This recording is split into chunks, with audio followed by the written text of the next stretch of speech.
drinking my sparkling water, which is what I like now. Sparkling water? Since when, Eve? What's because going on with it's you? spring, and spring is my annual season of good behavior. Okay. So dietary behavior, if you will, and other behaviors. So yes, now I drink sparkling water on our podcast instead of a stout. Okay, so guys, for everybody that joined us, as usual, we're live. We're just gonna wait a few seconds for me to share the video on all platforms, and then as soon as we're done, of course, we'll start the countdown. As you can see, we have Eric as a special guest that's here with us. Thanks for being here, Eric. Yeah, thanks, Eric. It's a pleasure. Always great to talk to you guys. Yeah, I see a smile in your face, even though Everton is going down, man. What's up? It's not good. Let's not talk about that.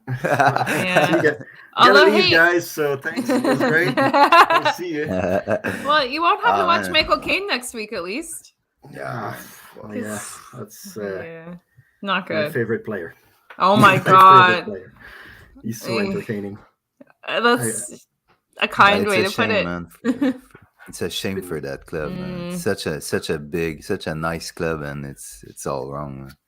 Yeah, lots of history, lots of good players on the squad right now, but nothing seems to stick. So I don't know what's going on. Coaching, so sad. In parts, yeah. In parts, I think a lot of it has to do with the players as well, mentality. For a lot of the season, but now the coaching is very, very strange, to say the least.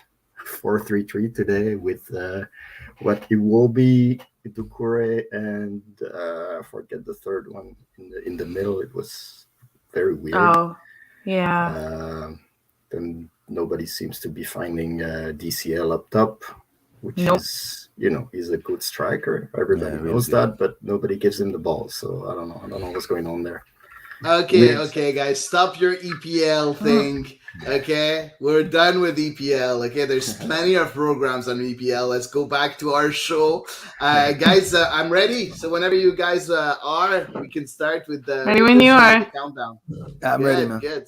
Thanks, Let's everybody. Go. We'll start the countdown.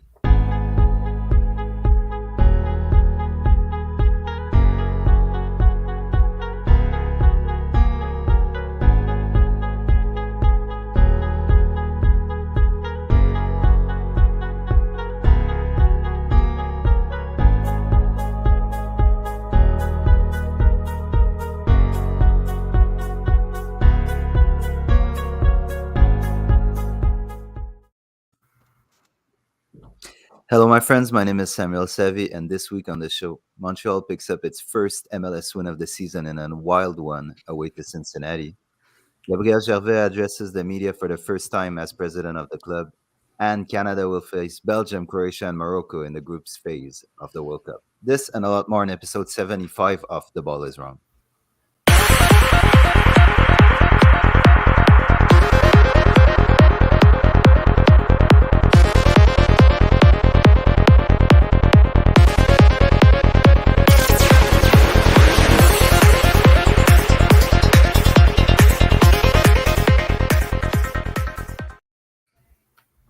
And I'm joined, as usual, by Paul and Adi Raphael, and by special guest this week, Eric Chanois. Eric, as the news was piling on this week, it became pretty obvious that it was a no-brainer to have you, given what happened with the president, with the draw at the World Cup. So I'm happy to have you here. Thank you very much for accepting the invitation. Well, thank you for having me. It's always a pleasure.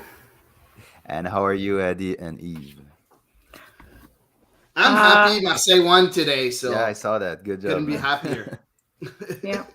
Well, Wolves won yesterday. I'm enjoying a refreshing beverage, and it's my last day of vacation, so I'm actually a little sad. And the Sunday scaries are hitting a little different today. Yeah, no, for sure, man. So, man, it's a huge program we have again this week. So, guys, let's jump right into it, if you will. We'll start by the Montreal game away to Cincinnati. Finally, a positive result in MLS. Um, Listen, we'll start with the lineup. Pretty much line up the same as usual. In net, Breza from right to left. In defense, Johnston, Waterman, Camacho, Miller, and on the left, Lapalainen. In midfield, we had Wanyama and Kone with Mihailovic a bit higher, and up front, Torres and Kai Kamara. Guys, when the lineup came out, what was your first impressions? I'll start with you, Eric, because we didn't have you this year yet. So, anything that stood out when the lineup came out? No surprises for me. Maybe Johnston and Miller, both after the travels they had with the national teams and the minutes they played there. So maybe I was thinking maybe one of them would play, maybe not both, but no real surprises when you take a look at the lineup. Hady? Yeah, I No, agree. I'd have to agree completely with Eric. Obviously, I've kind of made my feelings known on the fact that I don't think we want Lassie and Johnston to be our fullbacks, but it seems to be the one to be. So I guess it's not a surprise. I guess. Yeah, Sad. no. Still, yeah, same as Eric. A bit surprised that both Canadians were on the pitch at the beginning of the game, but it's kind of the starting 11 of the team that was like the players that were available for Wilfred Nancy. So not a real surprise for me. Oh, for sure, man. Yeah, I wasn't surprised either. I wasn't expecting much changes, and there wasn't really. And given the absences too, so it was pretty obvious.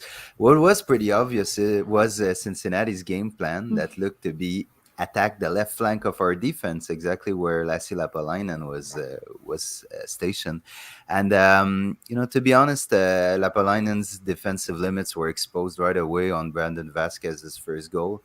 um, we talk a lot about that wing back stuff and everything, but on that play, how problematic was Lapalainen, or was it just a good solid goal by Cincinnati? What did you see, guys?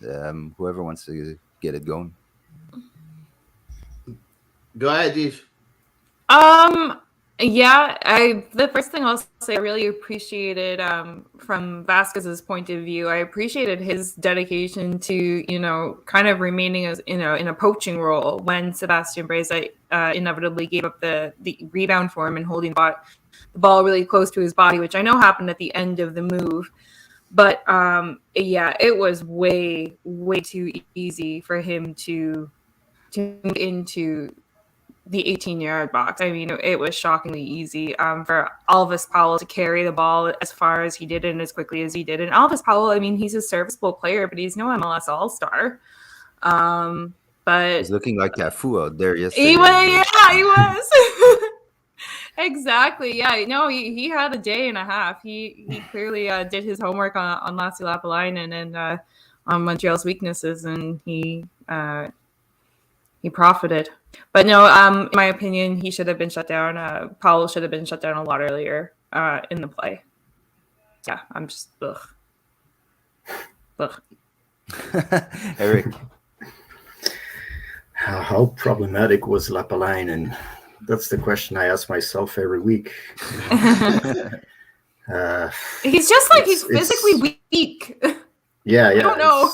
It's so complicated for him, especially defensively. And we've seen it yesterday again. So I don't know.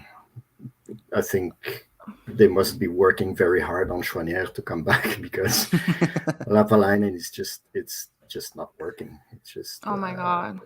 I thought it could maybe play that position. I talked about it about 2 years ago. I think that's when I first had the idea, because he's really fast and you need a lot of quickness on the flanks there. So maybe could have happened, and I actually wanted them to try it. They did. Now we know You've So seen let's enough. go back to something else. We've seen enough. I don't think it's gonna happen for him, sadly. And then again, I still don't understand that 3-year contract, and I don't Oh see my anything God. that leads me to believe that it's a good idea. So let's see. But so far, it's not working for him, and it's gonna get harder and harder down the line to get some minutes. So let's get Tronier back. Let's get him back. Yeah. I want to underline something: a 3-year TAM contract. I think it's pretty Stop important. underlining. Yeah, there's a lot to Just- underline. I think stop. I think it's Just very, stop. very important. But you know what? I'm gonna echo exactly what you said. I think the problem that we have with Lassie, we talked a lot about him not We've playing talked up to a standards. lot. But unfortunately, he's Yeah. like the main focus on every play, right? Yeah. So we have to talk about him. I But know. I think that the problem is, and the reason why he's not able to I think to learn that role, maybe he doesn't have a good soccer IQ. I'm not sure. Like I don't want to be too mean, but like it seems like positioning wise, he's not doing the job. Yes, he runs a lot. We can see that, but like he doesn't seem to understand the position at For me, all. it's the physicality needed on the defensive side of being able to kind of go shoulder to shoulder and jostle another player and hold up in a one-on-one situation. That too. That's my main issue with him, is that if it comes down to a one-on-one battle with Lassie Lapalainen in the defensive position, he's gonna like lose it. he's gonna lose it. Like I'm willing For to sure. bet money on it. Yeah, But and I don't have For that sure, much for money. sure. But there's fundamentals of this position too, and I tweeted with the Bolizon's account during the game. I said, for a defender, it would have been a pretty straightforward situation to deal with. The reason is, when Powell chests the ball down Lapalainen has two options: either he kind of bull rushes him and tries to take the ball off him before he enters the penalty area. Obviously doesn't do that. What he has to do now is to cut the space between the Powell and the post, the first post. Yeah. So Lapalainen, what he does basically just starts running behind Powell, and that's exactly what you shouldn't do. So if Lapalainen senses the danger and first of all knows how to play this position, and that's why I don't want to throw all the rocks at him. He's clearly not a defender. What he does, if Powell picks the ball up and really has possession of it, and Lapalainen doesn't try to dispossess him at the moment he gets it, he has to back off and make himself big between Powell and the first post. So Powell doesn't get that easy run towards the byline when he cuts it back. He does none of the two. And that's why Powell comes in. So yes, Lapalainen, there is problems about physicality. There's problems about his defending. But, these are things that a seasoned defender is able to do. And that's just not the case, So how much is it his mistake? I have to be a defender to make that mistake. He's a winger, I will say, I think his stamina has improved. Like, if I'm gonna have to, I feel bad if we just sit here and criticize. I think his stamina has gotten a bit better. Well, that's some positive. That's me trying to be nice. I'm gonna feel like an asshole, I think, a lot in a lot of these segments. So that's me. What's going on, Ethan? Like, it's the first time in my life that I see you trying to be nice. Like, it just doesn't happen, right? Blame the change in beverage. Guys, so that was 1-0 for Cincinnati. Then Mihalovic equalized in the 17th minute after Kamal Miller had played a throw-in directly to him. A great individual play and a wonderful finish. Did one of you want to intervene on that goal? To say something about it? No, it was the stepping up that I think a lot of us had looked for from him and expected to come this year. So, and you know who the finish reminded me just a little bit of? Don't say it. I know. Don't say it. Just don't.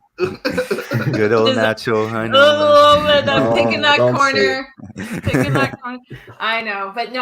Like, definitely he stepped up. He took the risk. He took the ownership of getting Montreal back on the scoreboard. So.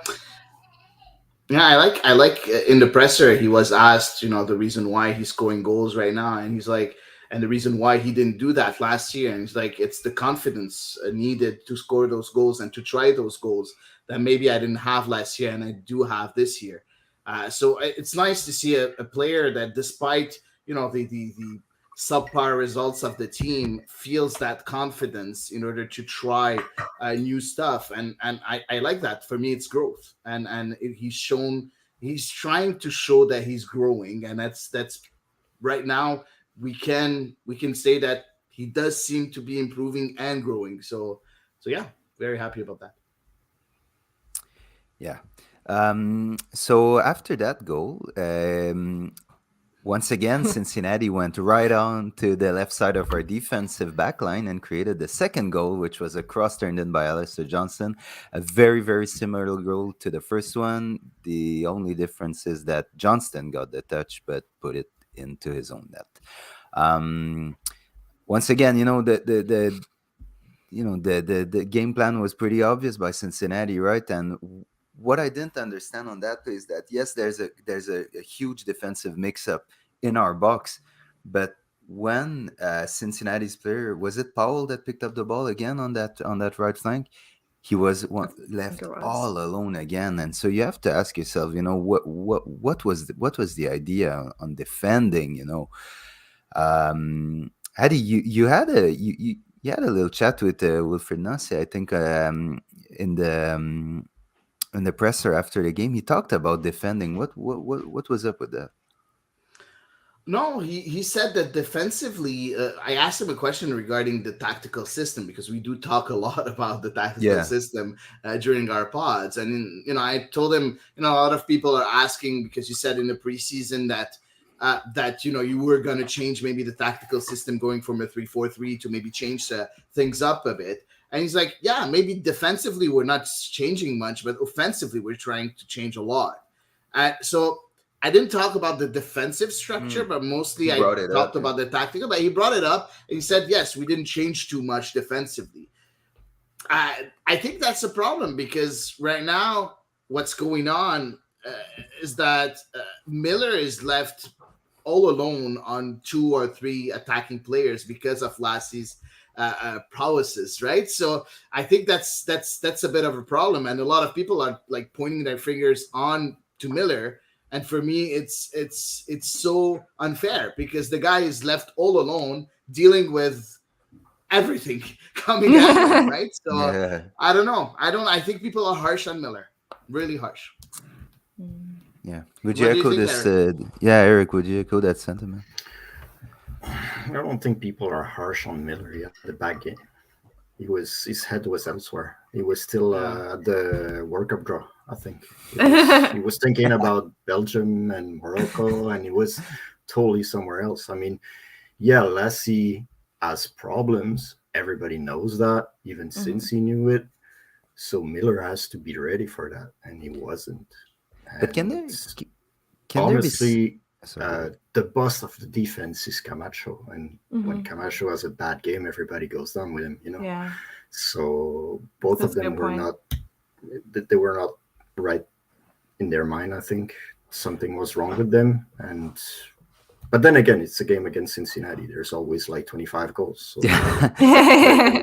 Yeah, but isn't there something to pick out that when Miller and Johnston go with the national team, they look like absolute all-stars, and when they're back in Montreal, they're defending something that sometimes is lacking. There is a piece of being motivated and having a bigger platform to perform, but there must be something else. There must be something with the setup, with how the defensive work is planned, is imagined, and that's why I scratch my head a bit seeing that it's not a problem in numbers. We always have enough numbers in the box to defend these plays, but we just don't get it done. So, is there something that John Herdman sees that maybe Wilfried doesn't? Is there what's up with defending? Because Alistair Johnston has not looked particularly brilliant since he's been in Montreal, but he's looked fantastic in national team. Same thing for Miller this year. Last year was solid. Yeah. This year, I can understand the criticism, even though I hate to do it because I love the player, man. So, am I looking too far, or is there something really, man? It's a question of motivation, maybe. Big games, when you go and play against Mexico, against the US, against Costa Rica, and you're fighting for the first World Cup in you know, like 36 years. 36. 36, yeah. 36, So it's something else. And then you have to, you come back here and you take the plane and you end up in Cincinnati where you have to play against, well, Elvis Powell. it's FC Cincinnati. It's not the same game. It's not the same thing. It's not the same motivation. And you know that if you eventually drop that game, you still have like 20-25 games to make up for it. So it's not the same game. Obviously, it's MLS and CONCACAF World Cup qualifying. That's not the same thing. And we all know that John Herdman is a good motivator as well. So you come from a high to trying to adjust to a game that's seemingly, not important. So meaningless. I want to say meaningless. Yeah, no, exactly. I'm saying it. I'm saying it, Eve. Okay. It's meaningless. It's meaningless. It's not even a run for the playoffs for the moment. So, what's the motivation exactly? That's why I was surprised to see both Johnston and Miller in the lineup. I thought one of them would rest, but yeah, likewise. Yeah. There you go. You have, I mean, you dig the hole you fall into, right? All right, guys, we'll move on. Just before halftime, Wanyama kind of picked it up himself, and that was good.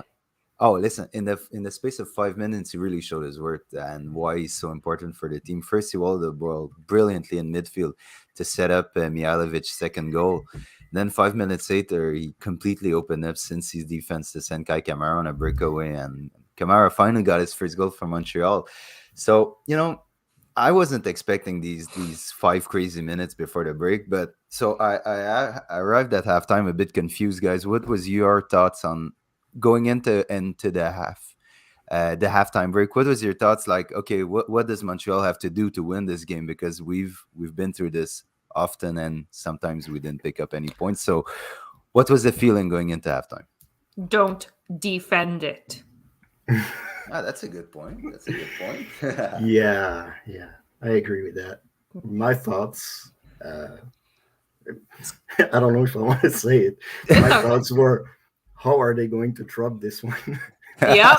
That's what I was thinking about. I was like, I have a text message that says that. Not from you, but from someone else. Yeah, we all thought about it, right? I mean, we know this team. My thoughts were more a bit more positive as usual. I was very happy that the veterans finally showed up. Yes, Wanyama has been showing up since the beginning of the season. I completely agree. But Kai Kamara had a wonderful game. Georgi Mihailovic, yes, he's not a veteran, but he's kind of a leader of the team. He's a technical leader. Exactly. Yeah. So he showed up. The thing is, unfortunately, defensively, the leaders didn't show up. And what I was what I was hoping is that defensively we showed up in the second half. Unfortunately, it didn't happen. But at least the offensive side of things really showed up again and pushed us over the line and gave us those very important 3 points. So I was happy that at least one part of the team was working, very, very well. And the other part, unfortunately, I was hoping that they would try to be better. Unfortunately, it didn't happen, but, we got the win. That's the most important thing, I think. Yeah, definitely. And in the second half, there was the penalty when Elvis Powell kind of just ran through a midfield and untouched from his right back position. He had to go through Wanyama, through Miller. Nobody got a tackle in. And Camacho, people were criticizing Camacho, but that was like last-ditch defending. It should have been dealt with way before, in my opinion. So, yes, Camacho, that was a bit of his rash nature sometimes when he defends. But, I mean, that shouldn't even have been his ball to defend in the first place for me. And then Torres and Kamara made something out of nothing, helped by some very, very suspect defending by Cincinnati. So, picked up the 3 points. But before that, Wilfried Nancy made couple of changes that I want us to go into. Right after the goal, he subbed off Joaquin Torres and he brought in Matko Miljevic. And 4 minutes later, it was Zachary Bourguignard's turn to come in for Alistair Johnston. Did you like these subs, guys, at that moment of the game? And would you have done something different? Because obviously, we all know what we should have done as coaches. So, what would you guys have done different? If nobody wants to start, I'll start. Go to It's town. as simple as that. Go, Mr. Sunshine. Be positive. No, I think I'm realistic, but whatever. Matko Miljevic, I still don't understand why this player is a part of the team. I'm sorry. Technically he's gifted, but like physically he's just not there yet. He's not fit at all. So, and he didn't have a good game when he came in. He Lost like a couple of balls. existed. He was no. Yeah, I would say exactly. he existed in the game. Yeah, okay. That's I think very, very, very nice of you. But Yeah. I think he hasn't found his place. I think in this team, like his real place, and he hasn't find unfortunately the way to be a good addition for the team, in my opinion. ZBG, I think it was a very good move because Johnston. We saw him. He did a lot in the first half and the second half. Yes, okay, there's the own goal, of course, but he didn't do any. Like he was, I think, pretty good during the first and the second half before he got subbed in. But he was tiring, really tiring. Mm-hmm. And ZBG, brought that bit of extra oomph to the team, and I really like that change. I think it was very, very important, very intelligent from Wilfried Nancy. Yeah, I agree. I definitely thought it was the appropriate time to switch off Alistair Johnson, and ZBG was the obvious choice. Looking at the bench, which I gotta look up again, like really, I mean, the choices of who Montreal could have brought in, I wasn't particularly overwhelmed by anybody to say, oh yes, I would love to see, this player is definitely going to make the difference for us. That just wasn't the case, unfortunately. I was like you, Hady, I'm kind of suspect on the choice of Matko Miljevic. Unfortunately, like I seem to be a dog with a bone. I can't unsee him turning in that wall last year. I can't let it go. So for me, I'm like, you got a lot to prove. And well, yesterday he didn't prove it, but I guess it didn't cost Montreal anything. Yay. But I kind of thought Ismail Kone was really anonymous in the match. Like I felt like he blended in with the scenery. I forgot he was there for long stretches of time. Yeah, same thing. So I maybe would have brought in Rita Zuhir to have a little bit more impact and oomph in the midfield. But other than that, obviously, Thorkelson did eventually come on for Laplainen, which also made sense to me. Eric. I agree with everything that's been said, basically. I think, then again, I agree with what Nancy did. I think the changes were right. They were at the right time. They made sense. Maybe I would have put Zouir instead of Kone for maybe around the 75th minute. But other than that, I mean, they were okay. They didn't really, they didn't cause problems. So that's good. We have some listeners, and that's been a subject that we've touched a bit, but it's come back again, and we've had some questions from listeners, and I think Hady, you can put them on the screen. I'll read the first one of two, because we're talking about Zachary Bourguignard right now, and some people want to know. Felice asks, you guys should talk on the podcast about Nancy's doghouse. He obviously has a thing where he sticks players in there and they can't get out no matter what. It is obviously ruining players' confidence. Coaches can't hold grudges. I think Nancy does. Now we're in perceptions, of course, but I want to hear you guys, because it's a bit of a touchy subject. Some people will say definitely. Some people would say not at all. Felice obviously has his side of the story. What are your side, guys? I see Eric nodding his head, so Yeah, I yeah. really So want to hear yeah, his take. So, let me Eric, go get. It ahead, starts man. with Pantemis, does it? Yeah, I was gonna go. No. No. Oh, Okay. Okay. let's not Cool. talk. Cool. Let's not talk about him. I Okay. was gonna say Eric will be No, here no, all no. night. We've, I'll bring my sleeping bag.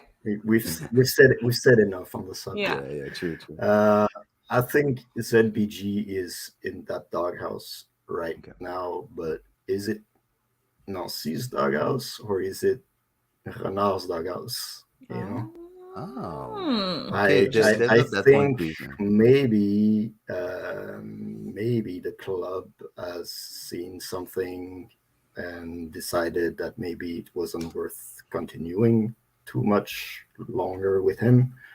And maybe, I don't know, just maybe this is why Alistair Johnston came here, you know? I mean, I said it when the day they made that transfer, I said Yeah. Johnston is going to replace ZBG. I said it. Mm-hmm. That's what's going on right now. So Yep. I think ZBG is on the way out. I don't know when, I don't know why, but obviously they've made the same. You know, we've said it before on this show. I think we said ZBG maybe he's reached his potential. You know, maybe can't give it more. You know, so maybe that's what Renard and Nancy have seen as well. Maybe they said, you know what, we're gonna try to find another solution. And now it's up to ZBG to get his place back and fight for it and go to the national team, maybe the World Cup, and it's up to him, or it's up to him to request a transfer. I don't know, Yeah. but I don't And see a bright future for him in Montreal anyway. Mm. And talking about transfer, Eddie, we have another one, right? So it's Chan who said, I have a question for today's show. Will ZBG request a transfer soon if he sees his minute keep dropping? Because this is a World Cup year, he probably wants minutes and be part of the Canadian men national team. So you can answer both of these questions if there's a doghouse and if you'll request a transfer. So I'll show it to you, Hady, please. Yeah, listen, I don't think there's a doghouse on Nancy's part. I think Nancy has a clear vision on what he wants. Like, we're not going to talk again about the Wilkie Peak situation, but he said that Breza was number one, so he's not going to change his mind unless he's forced to, like he felt he was forced to last year. And the second thing is for ZBG, you know, it's not really a doghouse. He doesn't Mhm. think he can bring enough. And the problem is, with the wingbacks, with the system that he plays, the 3-4-3 or whatever you want to call it, um, you need a wingback that's able to have a good, not finishing as in finishing as in shooting only, but like finishing as in giving the extra cross, the perfect cross, the perfect ball at the end. And ZBG doesn't have that, unfortunately. So I think that's unfortunately not really helping him. And again, maybe like Eric said, maybe there's something that we don't know also. So I don't think it's really a doghouse because all the other players are getting minutes. So Yeah, but I, not him. It's not a doghouse, but he's never starting. So he's not. Yeah, it's not a Yeah. doghouse. It's But not a he's still, doghouse. yeah, but he's still getting minutes. So he's not really in a Yeah, doghouse, right? yeah, because you don't really have a choice, right? So Maybe, if Choinière, maybe if, not. if Choinière was there, I don't think he'd get so many minutes. I don't. Oh I my! don't Well, I think think so. you have to put Chouanière on the left for the sake of the team. well, Choignard Yeah, seems to be a right back this year, and this is the other puzzling thing. There's clearly a Mm. problem at left back, and Choignard has barely Okay. played on the left this year. Side note: like we still have 5 goals to go, I think, or 4 goals to go in this game recap.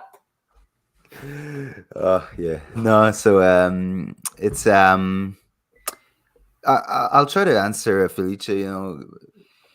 I don't think necessarily there's a doghouse, but clearly Zachary Bouguia has fallen out of favor. It's a shame, a bit like what happened with Piet maybe last year. Piet had featured almost nonstop with every coach before, and Nancy sees football a bit differently than these people. So there's things that for other coaches were qualities that maybe now don't stick out at all for Wilfred.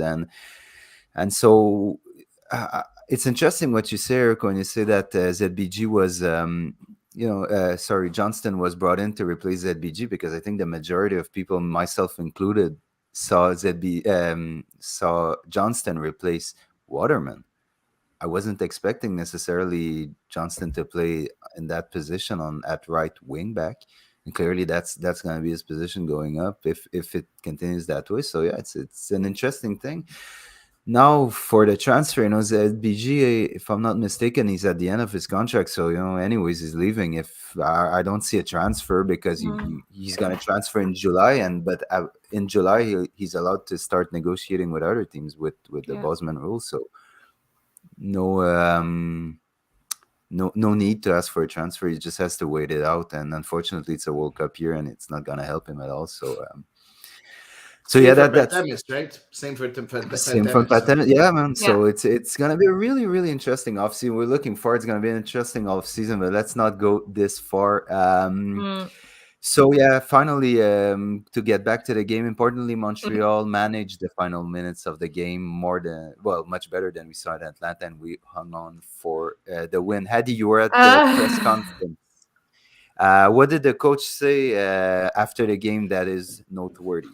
What he said was, I just want to make sure that I take it in and just try to celebrate that victory before I start being in the analysis of it. He said that, yes, of course, everything wasn't perfect, but I think mentally it's very good for the guys to win that game.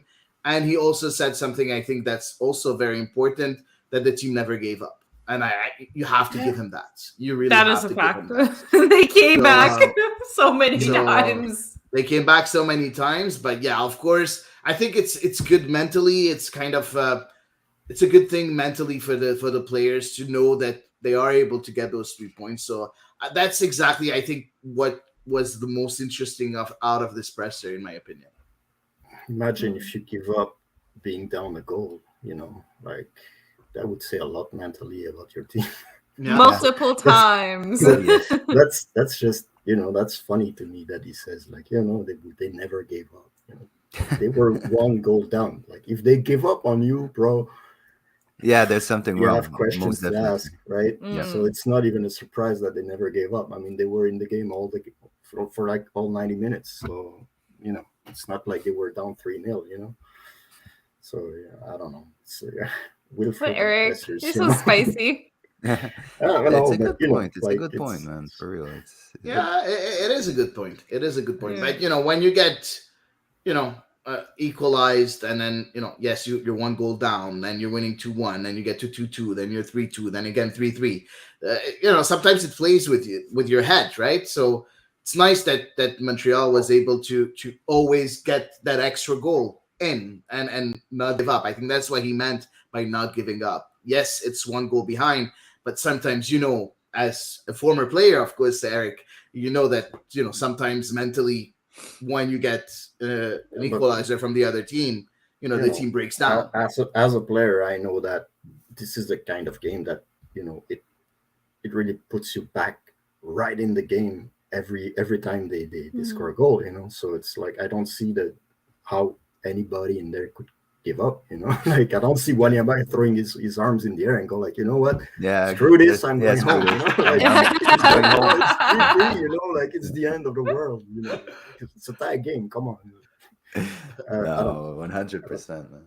100%. But I mean, I understand that when you're in front of the camera and everybody shoots questions at you, maybe you drop stuff that you don't really want to say, But to me, that sounded really like weird, It's like, oh, they didn't give up. Oh yeah, yay, like congratulations. Yeah, exactly. They went to get their jobs. Yeah. Now for real. And Hady, was there anything that stood out when Mihailovic and Kamara addressed the media? Oh man, Mihailovic was so happy.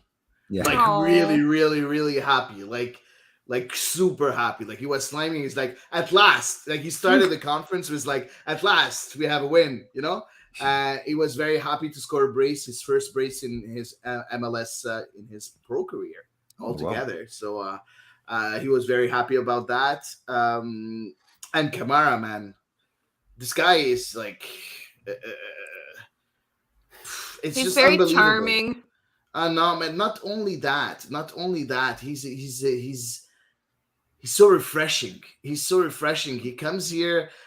He first comes to the camera and he's like, "What are you guys doing? Where's your glasses of wine? Right? Why are you not drinking right now? Yeah. And like he starts the presser that way. You're not Okay. used to see that when you're at pressers. You used to see a player that comes down and he's like, okay, very wary of the media and everything.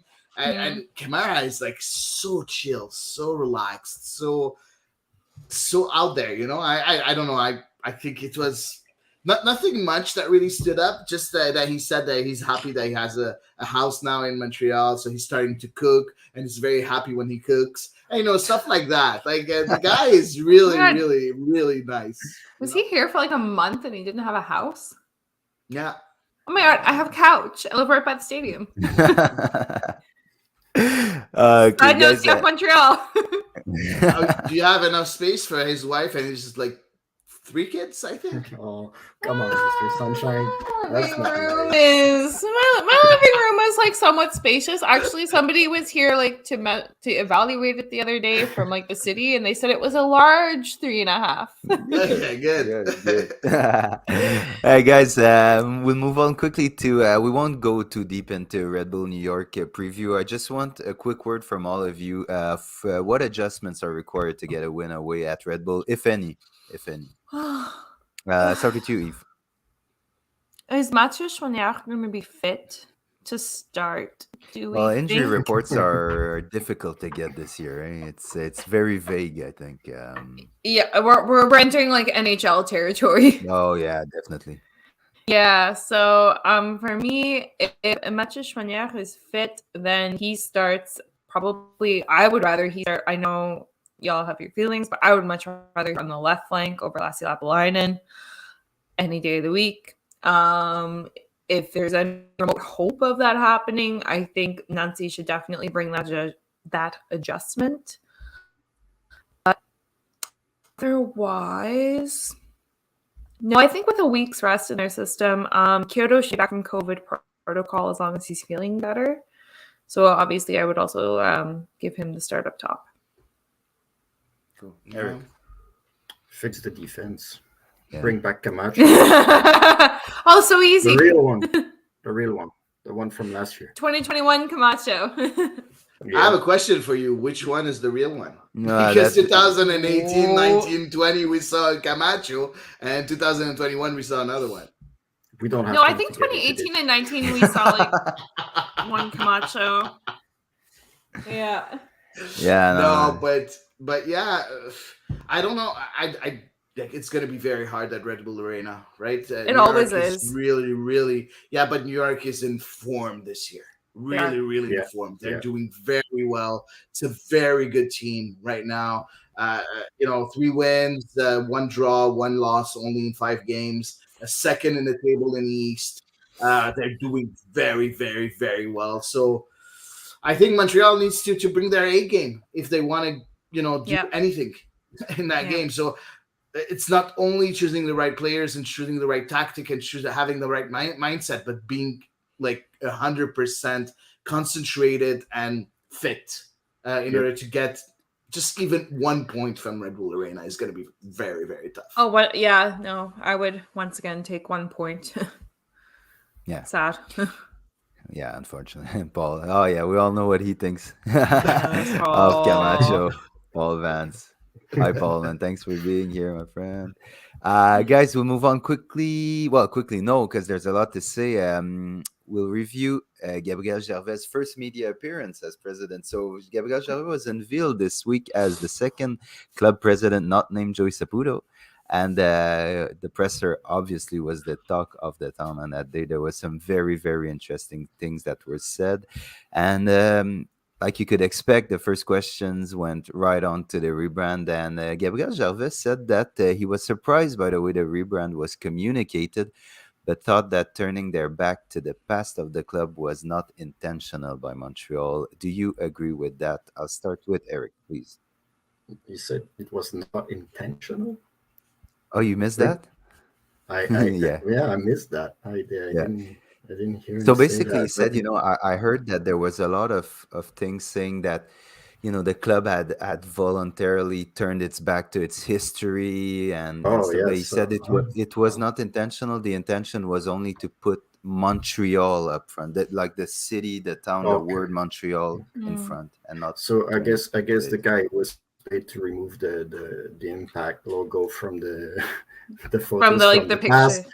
was doing this unintentionally, of course. That's exactly my Oh thought when I heard darn. that. Yeah. Okay, okay. Well then, I you think know, that was a little bit of PC speak. absolutely. I mean, Yeah.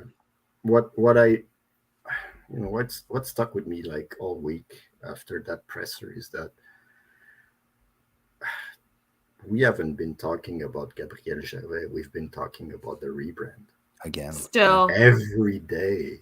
In every interview he did, it was the first question. Yeah.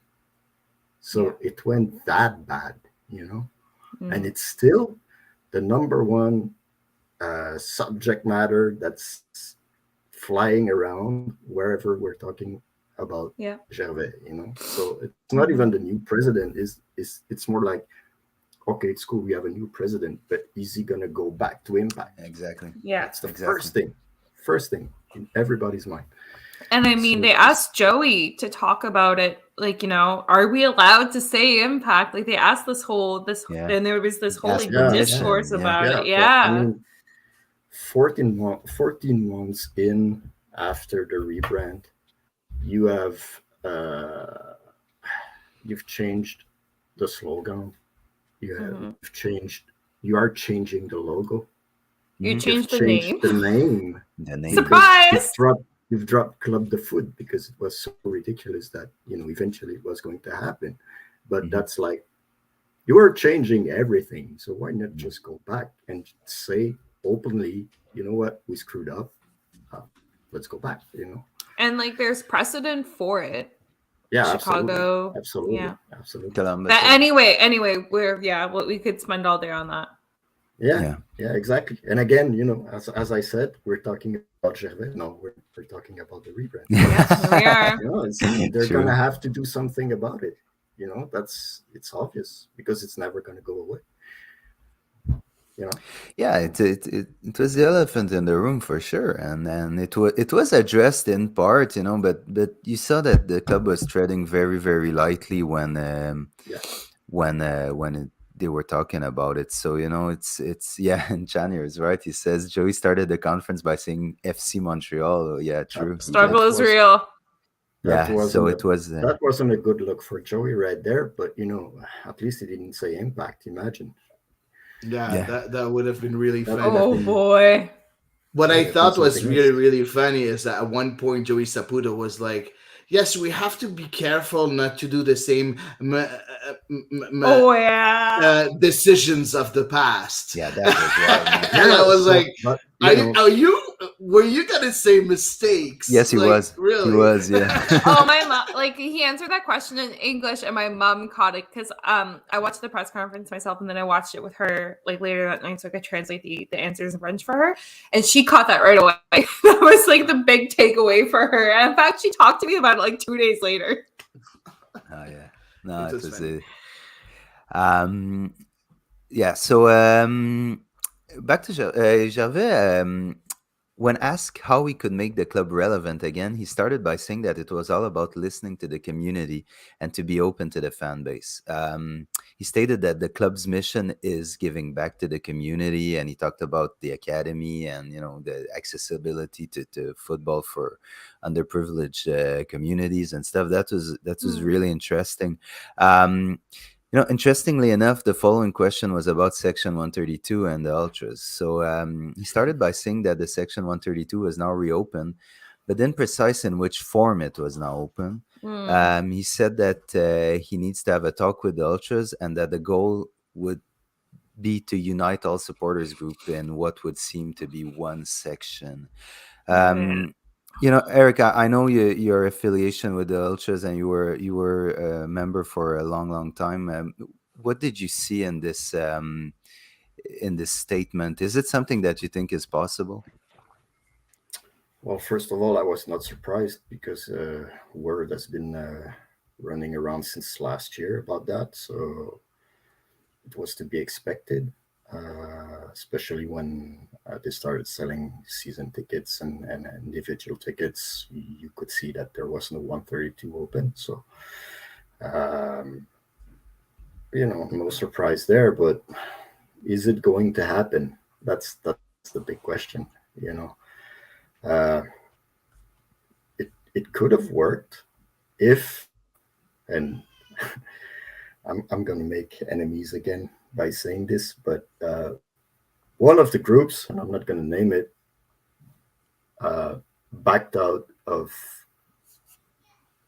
the common front they had against the club to bring back the name. They all signed a press release, and that was asking for the name back. And Mm-hmm. one of the groups decided to break that and go negotiate on its own, and that eventually led to the club taking action against the ultras because they felt they didn't really need them anymore. They had someone else to take their place. So I'll leave you with that.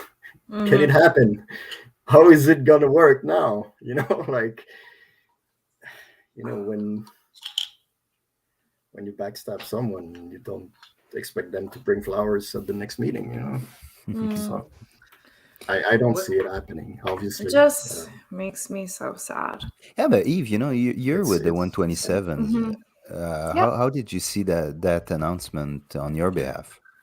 So I don't want to speak for the entirety of the group, obviously, because I am No, currently with yourself. Yeah. 127, but 127 is quite content to remain physically located where we are in the stadium. I will say that there haven't been any discussions yet related to that with the club.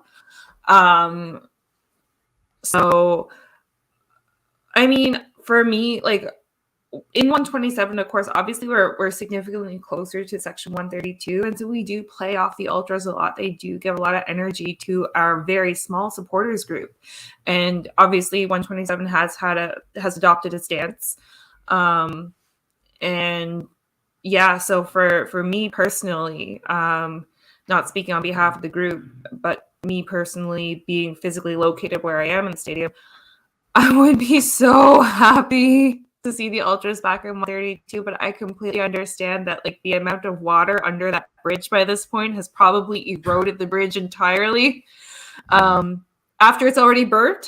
So a girl can dream. Um, but I am grateful at least that they said that they're going to be speaking to all of the supporters groups, and I feel like Gabriel Gervais would have a much better conversation with the supporters groups than other folks in the past might have had with the supporters groups. So I'm just gonna cross my fingers, say my prayers, the whole 9 yards. Yeah, I just want to add one last thing. Yes, it seems that it is going to be one section behind the goal together. I just can't wait to see if they are going to be able to sing in one voice and not be a cacophony or something like really weird in in during the games. So that's the first thing. The second thing is that like it was official that all people that were banned from 132 are not banned anymore, except for a few troublemakers. That's what they called them. That's what the club called them. But That's not it's not the Yeah, 140 people that are banned anymore, right? So that's something yeah, else. And dialogue is open with Gabriel Gervais, and I think that's a positive step in the right direction. Let's hope we see something positive come out of it. Let's hope. yeah. But it's there's what the club says, and then there's reality, right? Mm, Mm. So yeah, nobody was banned, only a few people, blah blah blah. I know people who were banned last year. I know, most notably, one of my friends with his son was like, I think 10 or 11. They were banned. yeah. Their tickets were canceled. They were not And offered to relocate. and they were not offered to buy a new season ticket this year. So you're not banned, but you know, you have to make steps to get these people back, you know. And no, that's the thing. If you don't do it, they're not gonna come back, right? So, no, exactly. I mean, you slap them in the face. Exactly, but, and then you go in front of the press and you say, they're not banned, you know.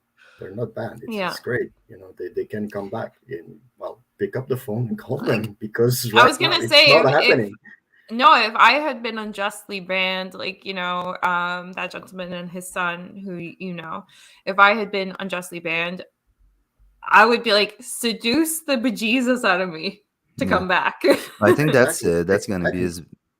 I think it's going to be his biggest job, Gervais, to make to make peace with everything that happened in these. Because, you know, when he talks about this, you know, the talks about the stadium, the talks about the logo and stuff. Yeah, but when you touching people's emotions, but people's feelings and you know, attachment to something that was really important for them, it's much more difficult to get their you know, their attention back and to give it back to them. But I think the good thing, that's just an impression, and that's going to say a lot on how much leeway Gervais has to work with. It's, you know, it's going to be how he's going to deal with it, and if he's going to be able to do these things. You know, it's difficult to predict. It's very difficult to predict where it's going to go, because, you know, we've seen even in the past that even though Joey is not in the portrait, he's never really forced. So it's going to be interesting to see how loosely Gervais will be able to work. Like, he's the owner, man. Of course he's not going to be. And I don't understand people like he's the owner, man. No, like, Hady, but what I meant. No, listen, Hady, I remember he said that he wanted to take a step back. He doesn't have a step back. He doesn't have an office anymore at Stade Saputo. He just presides the board meetings. So, you know, he said it himself. Now, it's not a bad thing. There are owners that are very close to operations, and it's okay. We had that. Joe, but he said it himself that he would take a step back. So it's going to be interesting to see how it plays out. You know, he said it a few years ago. Well, he said he would take a step back. He took a step back. Yeah, he hired the president. Everything went to shit. So is he going to keep taking a step back, or is he going to come back? You know, because the first time didn't really work out, right? So maybe there's a happy medium. You know, you kind of keep more of an eye on things than perhaps he did the first time around. Well, especially with Gabriel Gervais as a president, because we all know that he doesn't have the experience. So maybe Joey is going to be there more on a daily basis, at least for starters. You know, so I don't know. Totally possible. We'll see. But to come back to the ultras, I mean, everybody's talking about the ultras coming back to the stadium. Everybody's talking about the people in 132 being banned but not being banned, that they can come back and blah, blah, blah. And everybody's talking about how much work that club has to put to bring these people back. But the reality right now is that nothing is happening. Nothing. It's like a stalemate. It's like, everybody knows what needs to be done, but nothing is being done right now. So there's a lot of talk, but there's no action. So it's going to have to happen like very, very quickly, because first game of the season is coming soon. Waiting. It's quickly. That's not going to happen for the first game. That's for sure. No. So if it'd be a miracle. If it happens, it's going to be happening gradually. But something has to happen from now till the first game. Like, at least, you know, something has to start, because you want your supporters to be here for the first game. The first game is always the first game at Saputo, of course, because it's different. The first game in Stade Olympique doesn't really count. But the first game in Saputo is very, very important for the club. So that's not gonna happen. I think the first thing that Gervais has to do tomorrow when he gets in his office is make sure the phone is working and try to call the supporters, because it has to happen now. if you want to see them come back gradually this year, and maybe try something towards maybe the end of the summer or something, try something with the other groups. And but right now I don't see the ultras coming back to the stadium. Okay, interesting. It's gonna be interesting to follow that very difficult subject. That I wish we never had to talk about this. I wish it never was pertinent, but if they need me to help, yeah, as I said before, yeah.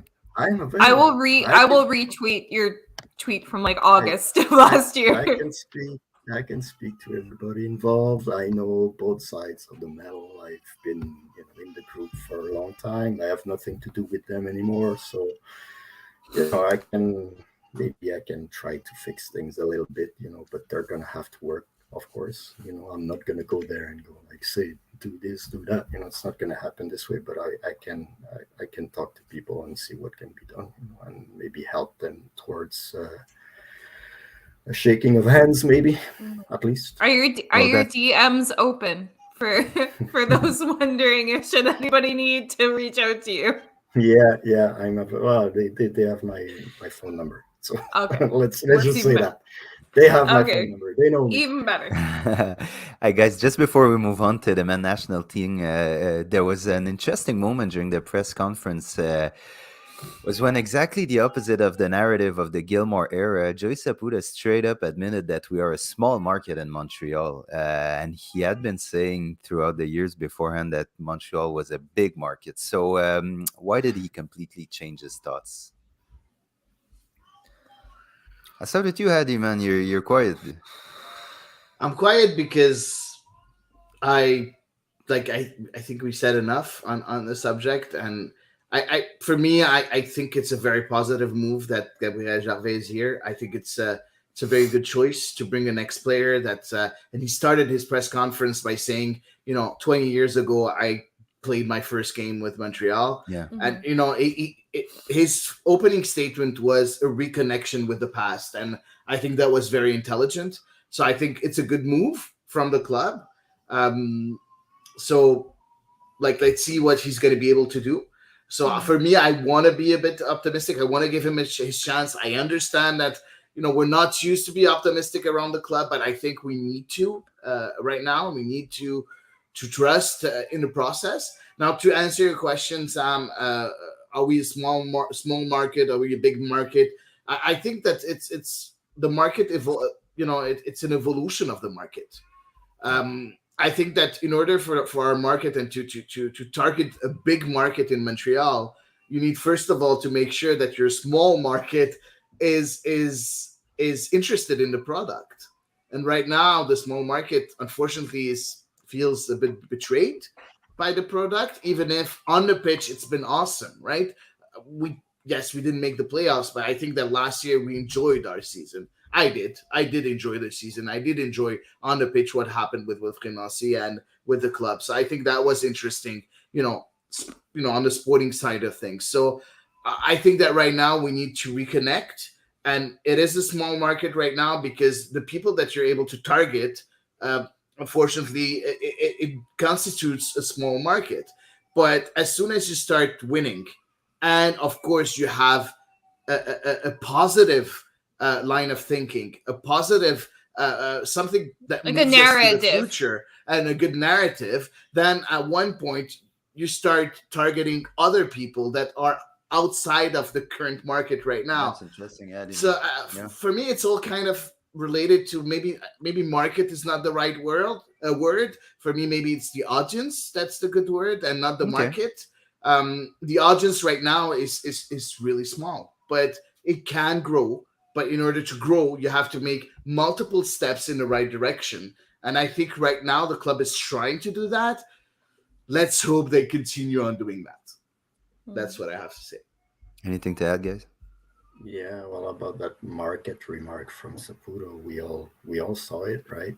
It was obvious, but I think to me the whole presser was the club basically apologizing. Not apologizing. They're never gonna apologize in any way or form. but admitting that they made mistakes without actually saying they made mistakes. Because, yeah, we had to read through the lines a lot. they're backtracking on a lot of things that we thought were, were, like, for instance, the logo for the name, the number of times they said, we're not coming, we're not going back, we're going to stick with that, and blah, blah, blah. And all of a sudden you see them, suddenly the blue is back. Suddenly, the name maybe is changing. You see the handles on the social media change from Club de Foot NTL to CF Montreal. CFMTL. And then you start asking yourself some questions, and then you see them in the presser, and that's just basically them telling you, yeah, you were right. We're backtracking on everything, and we've made mistakes, but they're not saying it. And they're never going to say that because they've never said that since 1992. They've never said, you know what, we were wrong. We've made a mistake.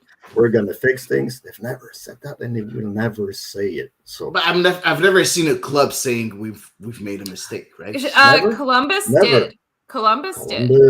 Chicago, yeah. Liverpool, all the pundits in Europe who wanted to start their own There was league. Cardiff when they went from the blue to the red. Oh Exactly. yeah. There's there's some examples. there's a lot of but it's not on such a big subject, right? Because the mistake, if you want to call it like that, because it is a very big one, right? And all the other examples that you gave were not as big as this one, in my opinion. So if you look at the Chicago Fire, they didn't change their name, right? They just changed the logo and then changed it back. So it's a lesser mistake, right? So Columbus, it was also the logo. Then they just added the crew in it, right? No, so they took the crew out when they had initially changed it. Re-added it afterwards. That's like a week later. Yeah, exactly. So for me, it's very different. Now Montreal did a whole change of identity. So saying that you made a mistake by changing everything, it's kind of. But it's okay if you made a mistake. Right? It's okay. Yeah, but it's like hanging. It's like a suicide in the corporation world. I guess. Right? So.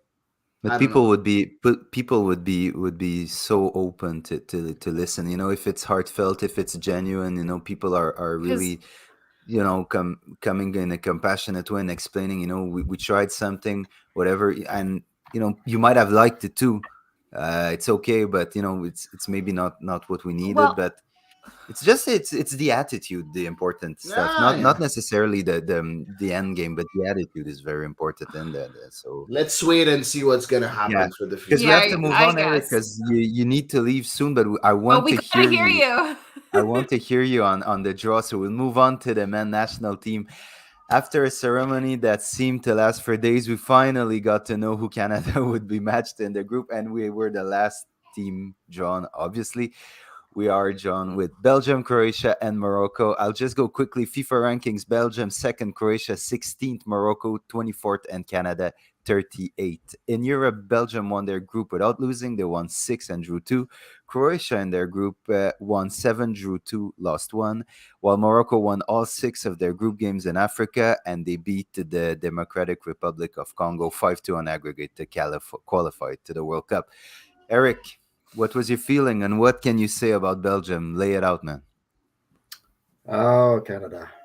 Canada. Did you want to crawl in a hole and die when that draw happened? Shut up, Canada. It stops here for you. It's over. It's over. Abandon all hope. No, seriously. This is, and I said it days before the draw. I said I do not want Canada in my group, being Belgium, of course. Canada has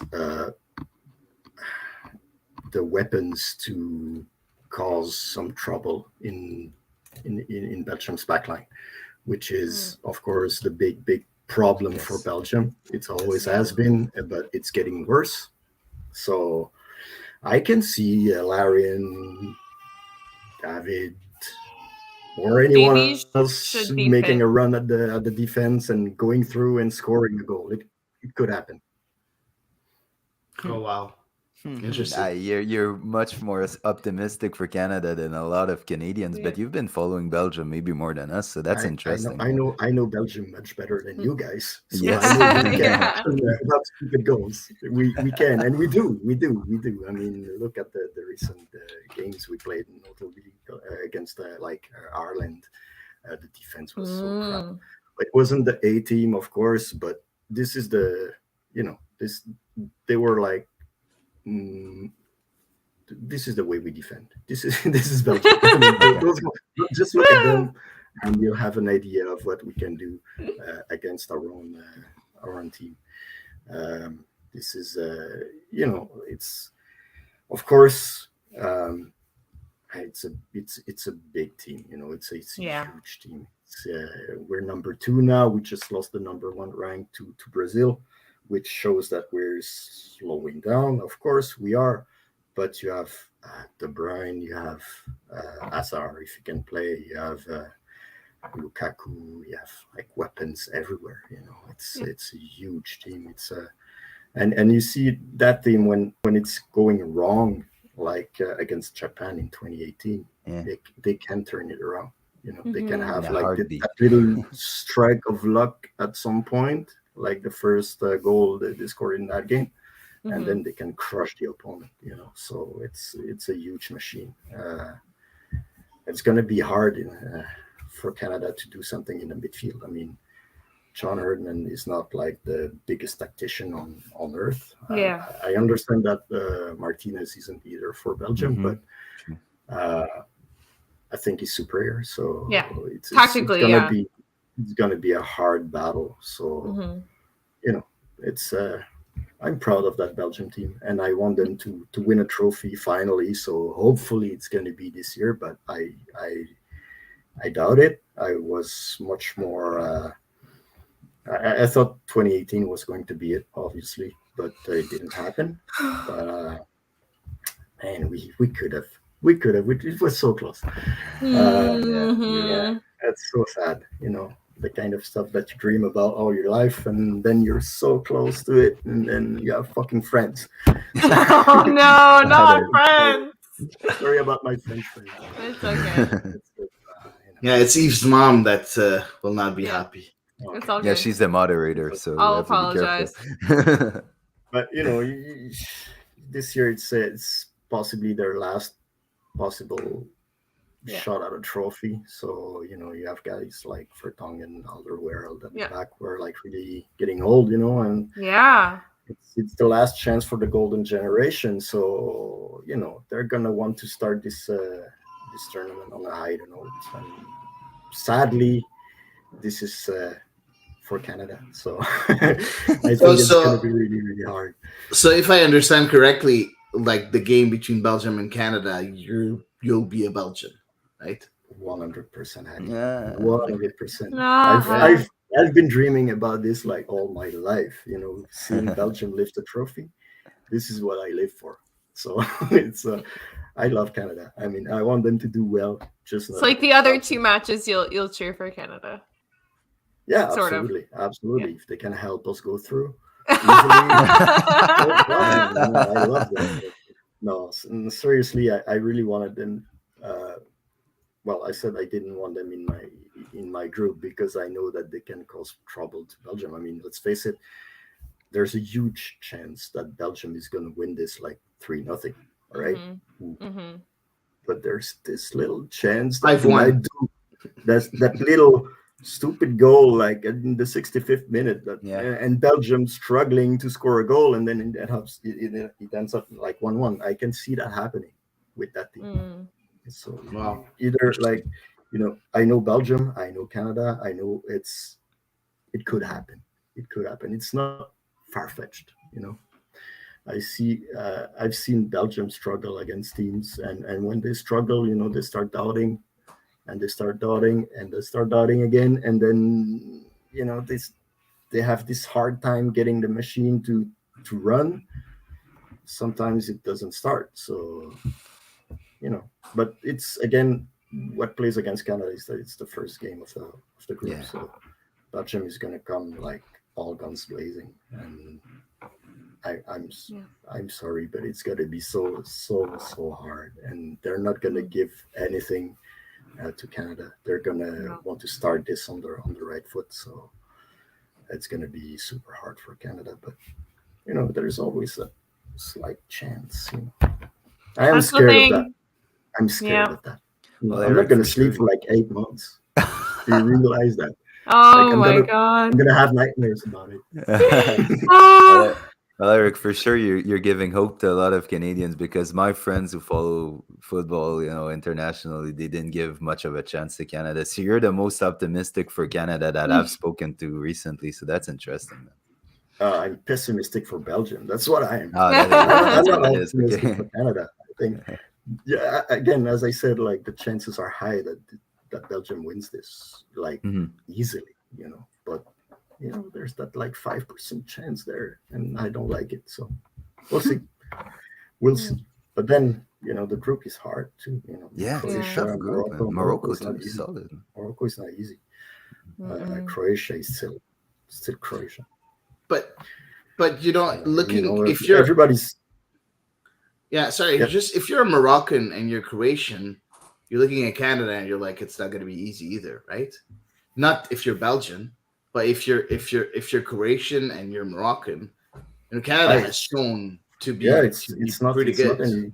It's not an easy group for anybody. I think Canada, like, they can play above their weight because they get so pumped up, so motivated for these matches, which is John Herdman's primary strength. So other than Belgium, obviously, who are just so technically levels ahead of Canada. If I'm the other teams, I'm like, okay, wait a minute. Canada might get all sorts of adrenaline going through their veins for this match. Of course, yeah. It's going to be pretty tough, for sure. I just want to say something, because you told in your opening statement, Sam, you said that Belgium is second. I just want to underline something again. I know that Eric doesn't like me using that word, but Belgium has been number 1 in FIFA ranking from the 25th of October 2018 till the last ranking in March 2022. Yeah, I should have said that. You're right, Eddie. It's a crazy run. Yes, they are second, but they've been number 1 for 4 years. Yeah. So like it's a superpower, right? It's a powerhouse. It's everything you dream of, right? And that's going to be a very good, except the silverware. Canada.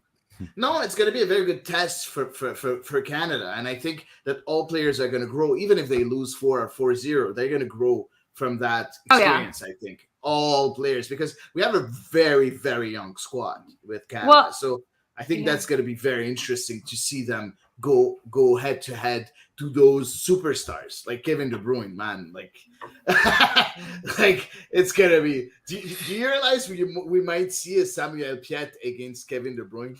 Like, that's gonna be hilarious, right? Wear your shin guards, Kevin. Piet, but... Well, on that note, I want to say that if you want to see Samuel Piet at the World Cup, you have to see Samuel Piet in Montreal first. Yes, this is a very good point. I hope he gets. I hope he gets fit soon. Yeah, we'll see. Even if he gets fit, I mean, you have. Was fit it's hard for him here. Yeah. It was already hard. It's not guaranteed that he's going to get any minutes. So we were talking about ZBG asking for a transfer, but he might be another candidate. Yeah. Well, I know, like, regardless though of whether or not Piet is playing a lot, he is a really important figure for John Herdman in the locker room. Like, as one of the leaders of the team. So, he might not need as many minutes to justify his place at the World Cup, particularly if the 26-man expanded squad gets approved. He might not need as many minutes to justify his place as a ZBG. And it's a unique profile like he has that Herdman doesn't have, a very defensive midfielder. And Herdman loved that. And he did say it in a presser at one point, like, all our midfielders, like, we're able to score goals, but we need a defensive presence, and Sam does the job beautifully. So there's also that, guys. Like, it's not only about quality, it's about the team and the collective being exactly what, being able to fill multiple roles, right? So that's why maybe Piet will get his chance, but we'll see. That's not the point of the whole segment, but it's going to be interesting. That draw is like, that group is so hard, so hard. But you're on the World Cup stage, right? Like, there's no easy groups. No, like, I'm looking never, at man. all the groups, and there's not one easy group. So I gotta say, like, they're decently well divided this year. There's no group of death really this year. It's more of some very balanced groups. It's very interesting. Well, there's I think there is a group of death, but yeah, like Spain guys, and Germany, and just before we get into, I know What's Eric, that for everyone else? Eric, I've been checking the time, and I know you had to leave. Just tell us, we don't want to keep you on for too long, man. So just feel free, man. Well, that's it for me. Cool. Okay. So thanks for the invitation again. It was a pleasure. So it's a pleasure, Eric. Just before you leave, just tell any listeners who want to follow your work, man. You do some great work at VioPark. I love your website. So if people want to just tell us where people can follow your work, please. Very easy. VioPark.ca or at VioPark on Twitter. Just follow me, or my personal account at Eric V King. So that's it, and you can see here. I mean, I think what there you go. Very fashionable. Yeah, yes, nice, I see the advertisement. So thanks for the invitation again. Anytime. So thank you. So it's been a pleasure. Thanks again, a lot, man. All right, thanks. Take care. See you Have a good one. Another really interesting guest, guys. We're lucky as he's usual. a hoot and a half. I love Eric. You didn't ask him for his predictions for the group. I wanted his predictions. Kind of said Belgium. it. He doesn't care who else. Belgium. Because we were getting there. So there was a question last week from Roberto Terranardi. He asked us our predictions for the group stage. Now we can give them. So guys, whoever wants to start. Do I start? Who starts? Start. Man, you never start, so let's. Yeah, I know. That's why I was saying. Man. Okay, what I think it's gonna be extremely difficult for us. Let's not forget, John Herdman has said almost since he's arrived as head coach that everything was being prepared for 2026, right? Of course. Yeah. So I think they're gonna the intelligent the best thing you can do coming in there is going to play with no fear. You go there to gain experience and to really continue the idea of 2026. Doing that, you're going to expose yourself. But I think Canada, if their mind is to play that offensive football that John Herdman has shown in CONCACAF, that possession, quick transition, offensive football, I think you have to bring that to the World Cup. You're going to expose your maybe a bit leaky-ish defense to that for sure. So what I expect Canada to really bring it to the opposition teams. I expect some goals, but I don't expect much of wins. I think we're gonna finish maybe on 1 or 2 points in the group, but we're really gonna be proud of the performance and the fight of the guys. So I predict 2 points, so 2 draws. I think okay. You want the points on placement. Okay. Yeah. No, I think it's going to be last of the group, but I think we're going to draw Morocco. We're going to draw against Croatia, and we're going to lose against Belgium, and we'll finish on 2 points last of the group, but with some very, very encouraging and interesting performances. 2 points last of the group. So you think that Morocco will get more than a point from other games against Croatia and Belgium? No, listen, I think Morocco might versus Belgium. Yeah, I think that there you go. So I think Morocco might finish on 2 points as well, or something very similar, but yeah, maybe on goal difference. So yeah, last of the group or third, but my prediction in a whole is 2 points. So if you guys want to go with the position and not the points, feel free. But I really saw points, and it's 2 for me, and we're gonna finish on 2 draws and a loss. Up to whoever wants to keep it going. Okay. I kind of think along the same lines as you, Sam. I think probably a draw against Morocco, and we'd be quite pleased with that. I mean, last time Canada made the World Cup, they lost all of their matches and didn't score a single goal. So anything is better than that. As long as we score a goal at this World Cup, we will have made a marked improvement. Yeah. And I think we will do that, just for the record. I hope this does not age poorly because it's recorded. But I think Croatia, honestly, I think Croatia is going to edge us. At the end of the day, they are kind of a more aging squad, even more so than Belgium. But my God, Kovacic and Modric in the midfield, I mean, they are maestros of the pitch. They can dictate tempo with the best of them. So I do think Croatia is going to get the better of us. I think at the end of the day, we're going to finish this with 1 point, but dignity. It's very hard to say where we're gonna finish because we're having fun right now. Yeah, we're doing it for Robbie. Yes, and I mean that's the thing. Like in 6 months, people could be fit and not fit. Yeah, I just want to say that whatever we predict right now, even if we get it right, it would be pure luck, right? Because you look at you don't even know what the squads are going to be. You don't know who's going to be injured. Let's say Modric gets a 6-month injury. We have a different kind of Croatia without Modric. True. And he's 37. He's going to be 38 for the World Cup. So, he's not a young guy anymore, right? So I think like if I look at the squads as they are right now, the run of form that the teams are in right now. Of course, Belgium is finishing first. That's for sure. I think it's very open. It's a lot more open than everybody would think between Canada, Morocco, and Croatia. Croatia is a very aging squad. Yes, very, very aging squad. Yeah. Morocco has a lot of grit, but unfortunately, with Ziyech not playing with the national team. Yes, you do have Amrabat. That's a very good guy. Sofiane Boufal, that's really good. Hakimi, of course, that's like the superstar of the team. But again, it's a team that's coached by Hady, who's a coach I've seen for so many years in France. Of course, it's a side that's very organized. Yeah, quality wise. Sometimes it's not really good, but it's a good team, right? It's a very good team. So Canada is a good team and has a lot of quality. Now they're young.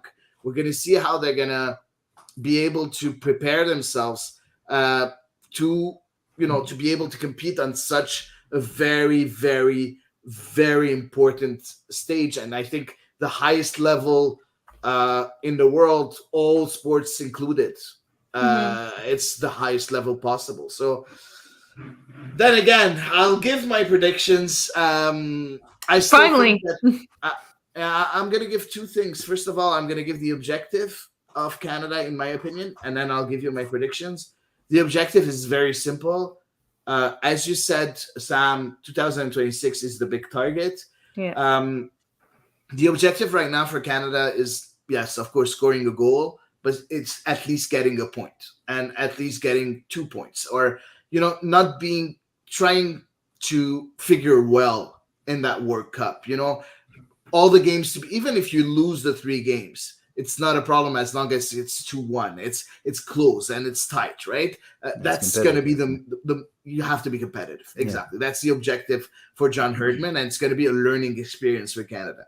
Now, where are they going to finish? We don't know. My predictions would be Canada at 3rd. I think Belgium will be 1st.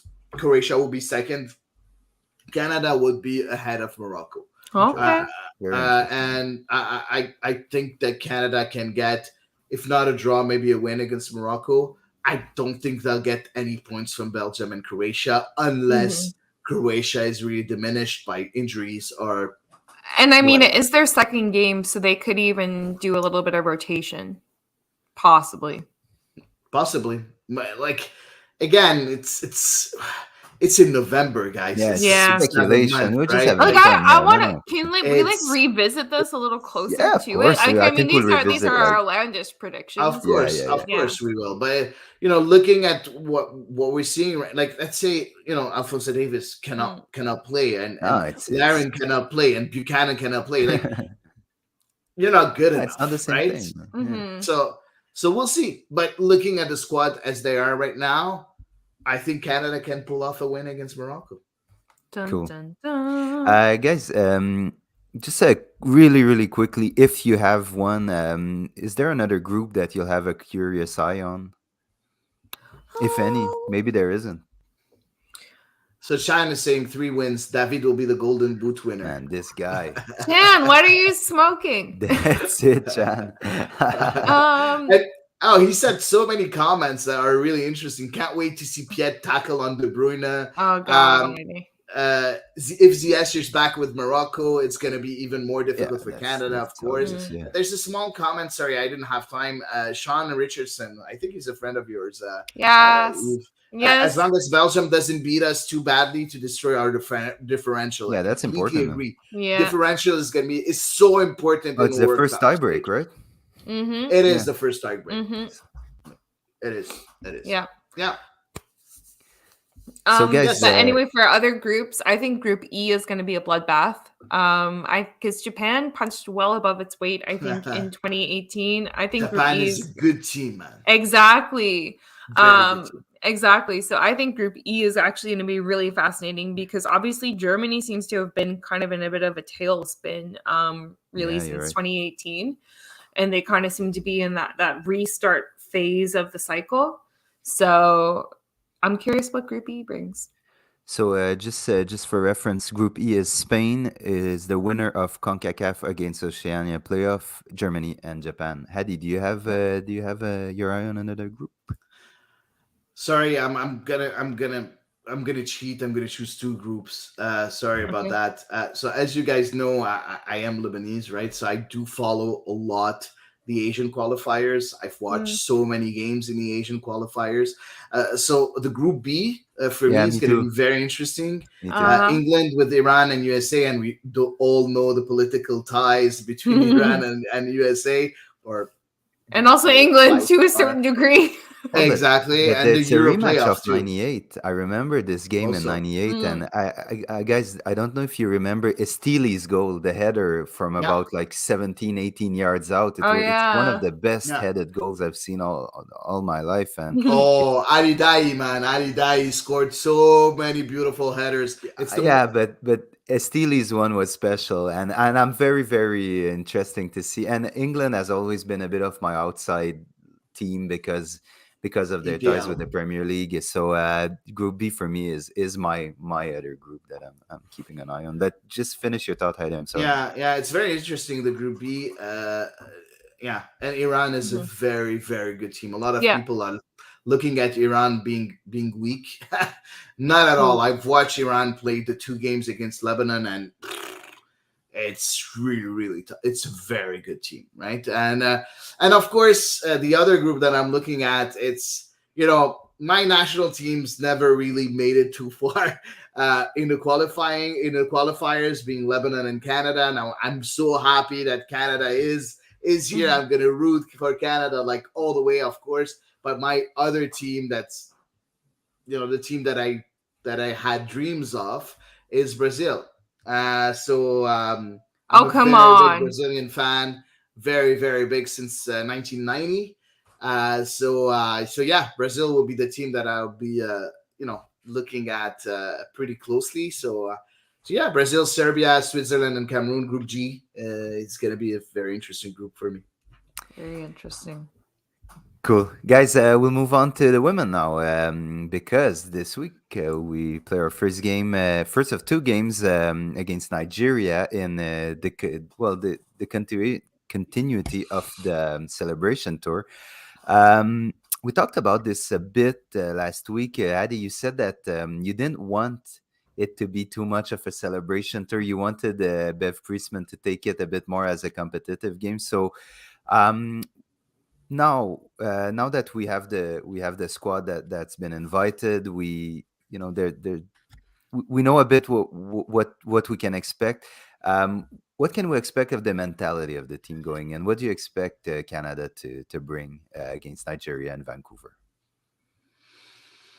Uh, they need to win. It's as simple as Yeah. that. They need to win.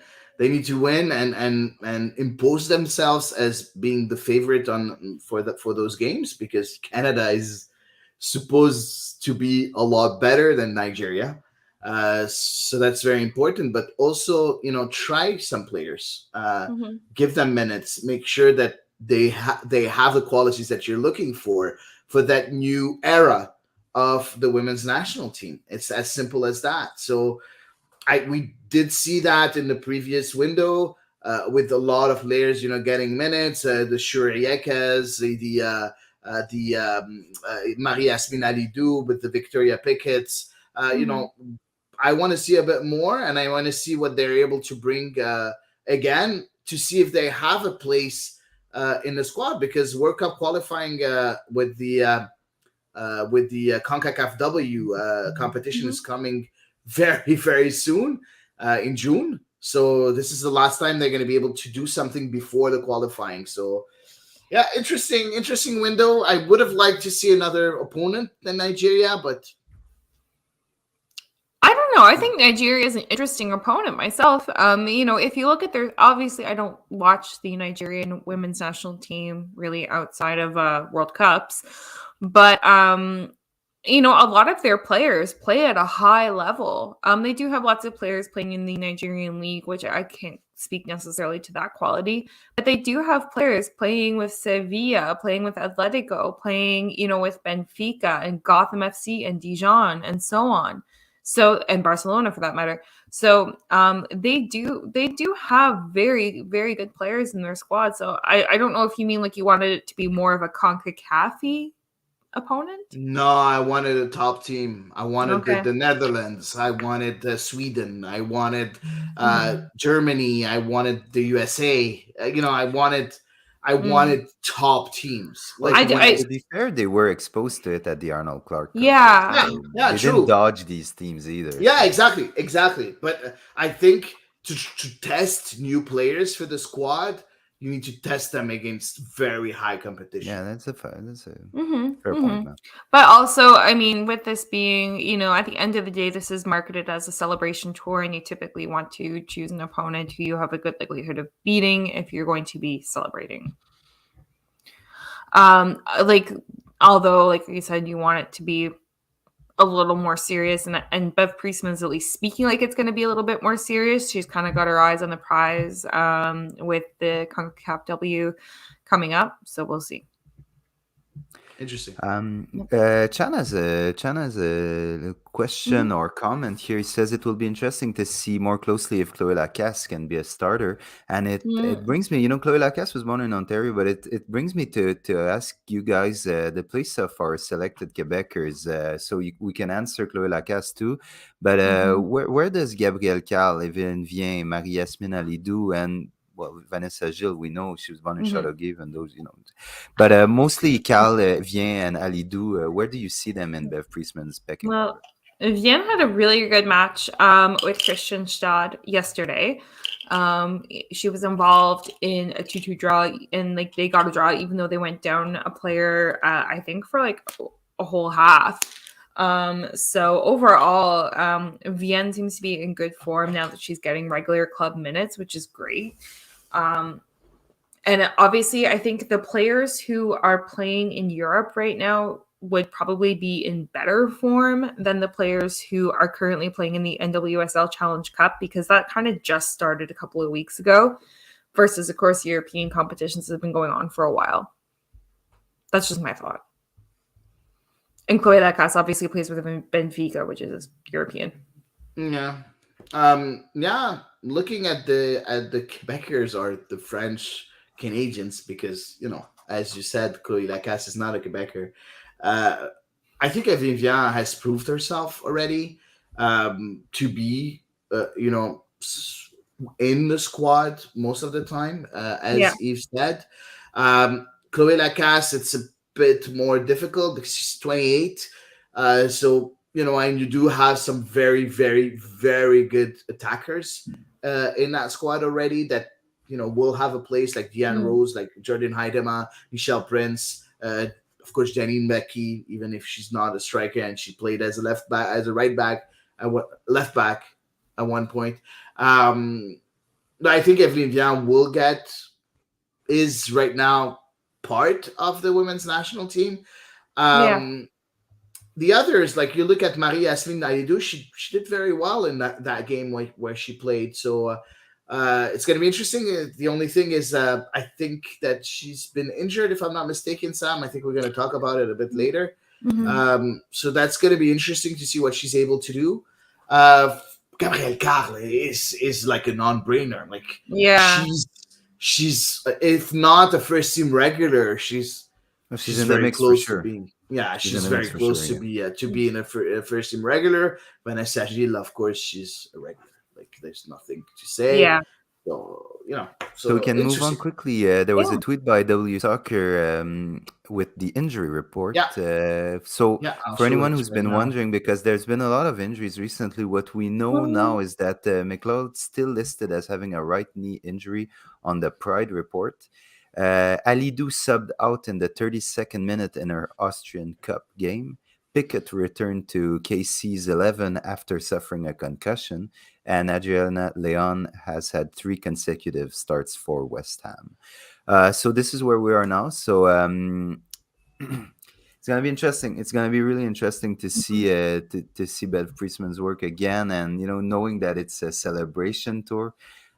We can expect maybe a lot of rotations. And is it, guys, just before we move on, is it the last time that we're gonna see well, I forgot the name, the goalie, I'm sorry, Steph Labbé? Steph Labbé, yeah, completely forgot his name. Yeah, it is. Yeah, this spring is her retirement, and so I basically, I think the whole point of having this in Western Canada is largely for her, as well as, of course, Christine Sinclair's long overdue record goal celebration. Wow. Yeah, no, it's going to be really interesting. Guys, quickly, what do you expect as far as results? Wins. Yeah, 2 wins. 2 wins. Same for me. Yeah. Cool. So we'll keep everyone posted on the celebration tour. It's it's a great time for the women national team too, and we're happy to cover it. So guys, moving on, it's time for part 2. This week, Hady has social media. Go ahead. Yeah, I do have social media, and I did a small clip to introduce social media. Oh, so creative. Yeah, man. It's as simple as that. Right? So cute, Hady. It is social media. We do take our tweets usually, so Twitter has to be here. So let's start with the first tweet. And I cheated a bit. It's 2 tweets at the same time. Okay. Right? So it's Maxime Thériault that says to Matthew Doyle, but don't you think a lot of Montreal defensive woes could be attributed to the fact that Nancy is not playing the likes of Johnston to his strengths, and in the process benching ZBG, who was a key contributor to our offense in 2021? Not saying he should be fired, and Matthew Doyle answered no. I think it's primarily subpar goalkeeping, lack of depth, and Miller's form dipping badly over the past month. We talked about Miller's form already, kind of. Yeah, and we talked about Breza being a subpar goalkeeper right now, and the lack of depth. But I just wanted to say that we're not the only ones seeing that. Someone like Matthew Doyle, who's a very, very big, observer of MLS, sees the same thing. But so all the people that are saying that Nancy should be out, because we've seen a lot. Yeah, it's been trending a bit. Yeah, I've seen it. It's been trending a bit. I really don't agree, and Matthew Doyle don't either. So I just wanted to share that with you guys. Any comments on these this discussion? Well, we always have the impression that it's one thing or another, but it can be a combination of a lot of factors, and for sure the factors that Matthew Doyle exposes in his tweet are very real. But Max Telio has some good points too. So which one is the most potent. I don't know. I think it's a mix of everything. To be really 100% honest, I think it's a mix of all of these factors, and even some factors that are not even mentioned here. So it's easy to point Breza, Nancy, Johnston, ZBG in individually, but you have to look at the collective nature of the thing. So I agree with everyone. That's about it, Man, neutral Sam. I love neutral Sam. Yeah. I love neutral Sam. Sam is my mom's favorite, actually. I'm no jealous longer now. Hady. Even I'm more jealous. than me. I'm jealous. I'm very jealous. Join the Well, club. Join the club, I'm Hady. more- I'm jealous too. No, but I'll admit I'm more neutral when I'm not emotional. When we're chatting in our group chat, sometimes I get a bit. Sometimes you get a little spicy. Yeah, but now I'm cool, so I can really say it as I really think it is without the emotion. So Because you're drinking your tea. So moving on, next tweet it's from Kelsey Braid from TSN. There you have it. First time TFC, Montreal, and Vancouver have all won on the same day since August 19, 2017. I love that. Canadian pride. Canadian pride. I think that's important. It's interesting. Very interesting. I don't know if you guys have anything to add, but first time since 2017, man. Yeah. It's weird. It's weird. It is, yeah. But there's the fact that it was a difficult start of the year for all three Canadian teams. So to see each one of them, even Toronto, pick up a win. I'm never gonna celebrate Toronto winning. Sorry. It's don't good care. I don't have no.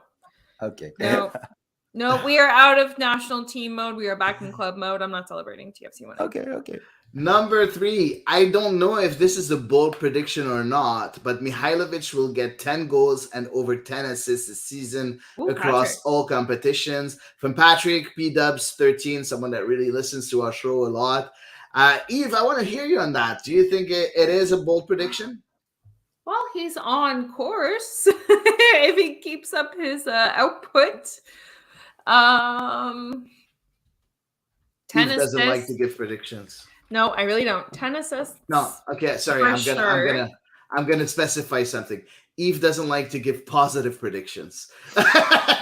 She's getting better at it, though. I'm trying really hard. I talked about Canada scoring goals at the World Cup, y'all. That's 10 assists for sure.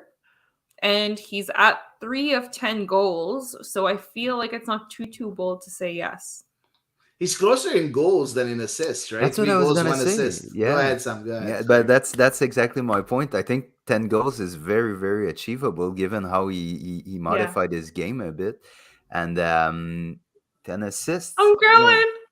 Who you have to pass to someone, and this is maybe what's been a bit more difficult this year. But I'm pretty confident that when Mason Toy and Kyoto comes back and hit their form, even and not excluding Camara, because now we've seen how he can be important. He's off the mark. I think you know what, I think it's possible. Yeah, so I'll say Patrick. No, it's not a bold statement. It's something that can happen. Yeah, I agree too, unless we see Paul's comments of Paul Vance, of course, that usually is on the show with us. I think he might be with another club before the end of the season, and that's always that would say he moves in July or in August. Summer.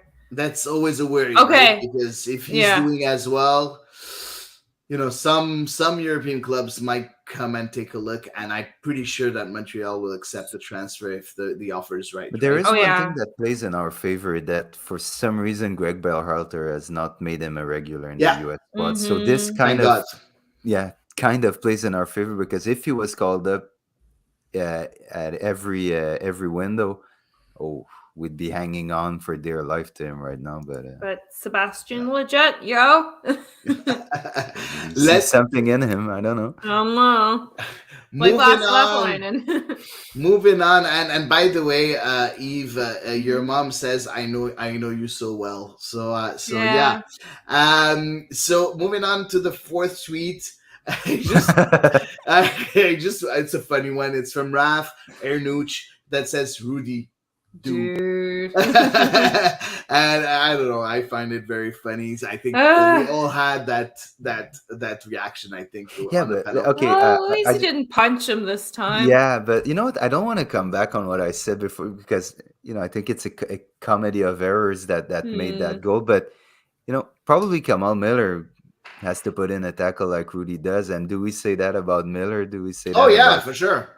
You think? Yeah, For sure. I think Oh, Camacho yeah. has a reputation following him, Yeah, and the people have a reputation very short precedes leash on him. him because on that goal, the biggest mistake was Kamal Miller just letting Powell go through him glide like by he's not him. even Yeah, there. Like, dude, but that reputation is warranted, right? Like yeah, no, he built that created those reputation, were right? 3 yes. long years. Yes, So yes. like, No, that's a I'm fact, sorry, man. it's not a reputation that he doesn't deserve, right? Like looking at Wanyama, when everybody says that Wanyama is getting too many yellow cards, I think that's not a justified reputation in my opinion. So Okay. Wow. so Camacho for me is really justified. Well, no red card, so I'm calling it an that's improvement.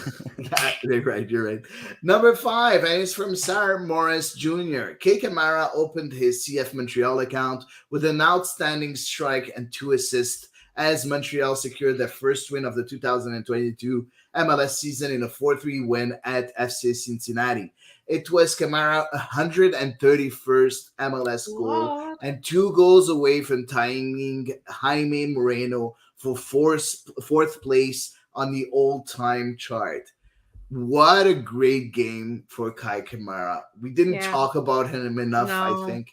Right. He was amazing. Man of the match for me. A goal, 2 assists. What can you do more? Well, actually, the second assist didn't officially count because the keeper touched the ball. So unfortunately, officially, it's only 1 goal, 1 assist. But I completely agree with you. Morally speaking, it was 2 assists. Yeah.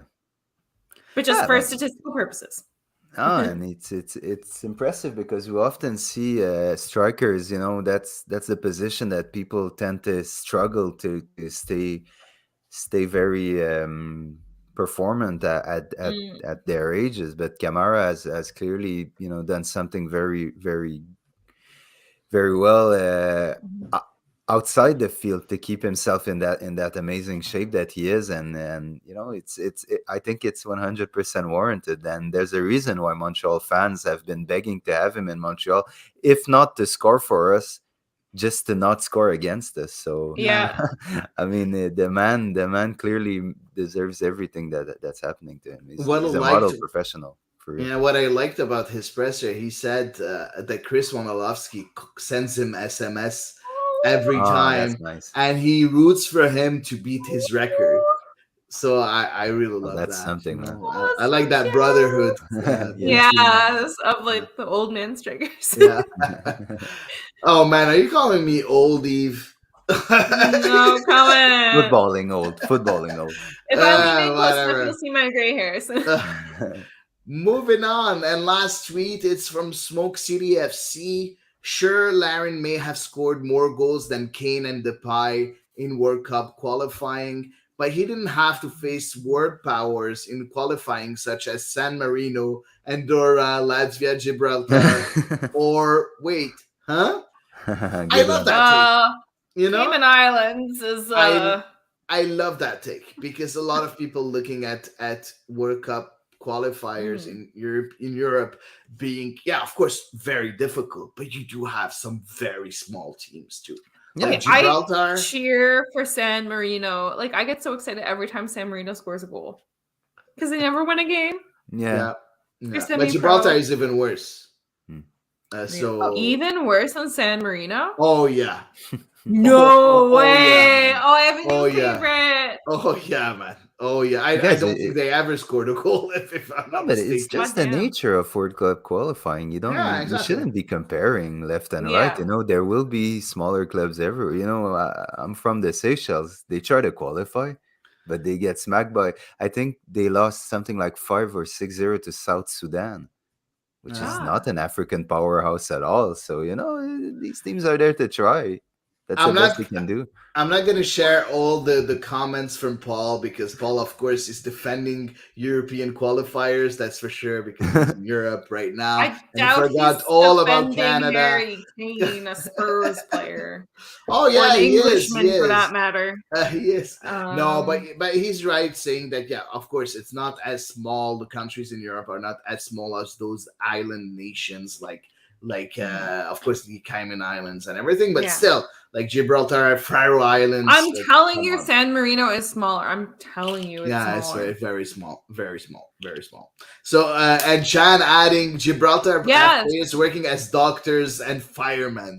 That's And like my beloved San Marino. It's true. That's Gibraltar.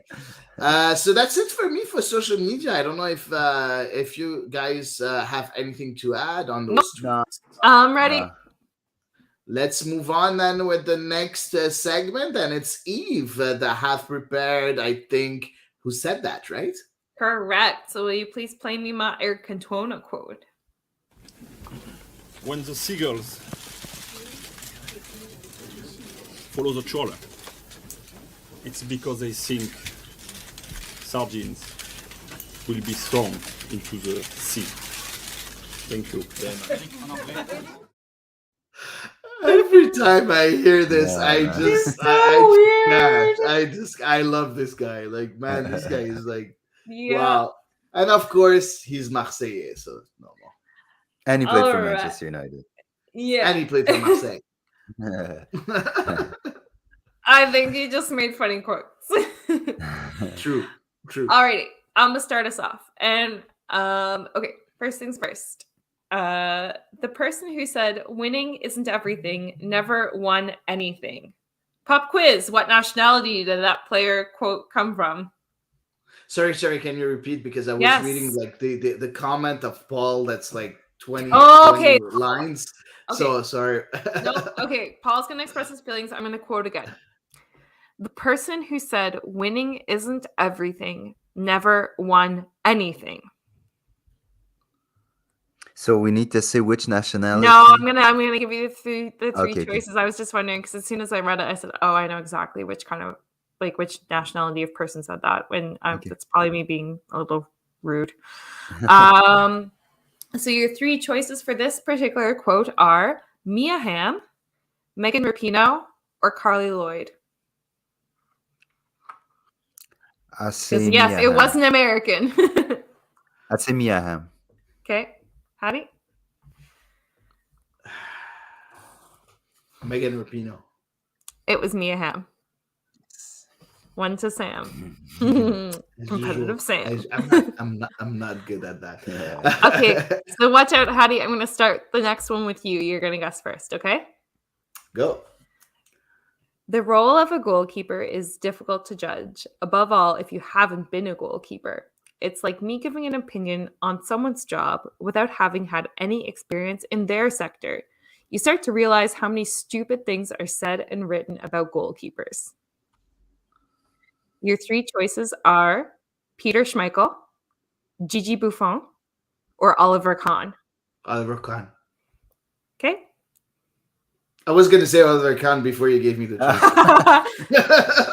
Sam. Even though Hady looks really confident, I'll go for Schmeichel. You're both wrong.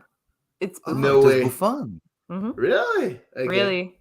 Interesting. He looks too sophisticated to say. It seemed like a Kahn quote. Yeah. And somebody must have asked him like a really annoying question, maybe in a presser or something. Okay. Yeah. All right. Third question. Or third quote, rather, and final quote. So, Hady, this is for your dignity. But, Sam, you're guessing first. Okay. I have a Pomeranian dog named Nutmeg, a combination of the soccer move and color. Your three choices are Sophie Schmidt, Steph Labbe, or Christine Sinclair. Oh, wow.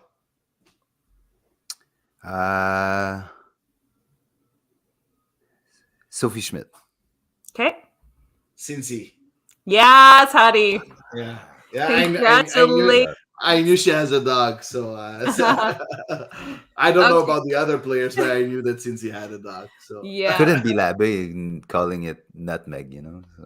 I was gonna say that probably wouldn't be it would like have been very, very very weird. flattering on her. No, It would have exactly. been So it very was weird. either Schmidt or good Yeah. choices, Eve. That's good, man. Nice, loved Thank So it. it's a you. draw, Loved Hady. it. It's all good. It's a Yeah, draw. We end dignity friendly. saved. Alrighty, and that wraps it up for me for Who Said It Tonight. And it wraps it us for the Ball is Round tonight. I want to say thanks to Eric Chenois who left during the show, but he gave us some really interesting insight on Belgium, on Gabriel Gervais, on the club. Really interesting. You can follow his work at vopark.ca, like you said. Thank you, Hady. Really interesting to have you again tonight. And Eve, a pleasure to talk soccer with you tonight. Thanks, as well. Sam, I man. love Thanks, you. Sam, for directing the whole episodes like a true professional, man. It's Yeah. always nice to see you like really take the lead in the podcast. And thanks a lot for all your work. Yeah, I love it, man. It's a pleasure. And thanks to everyone who listened and who will be listening this week on the podcast version. It's really appreciated. Special thanks to CanFC for the platform as usual. And I'll say we'll see you next week for another episode of The Ball is Round. Thanks, guys.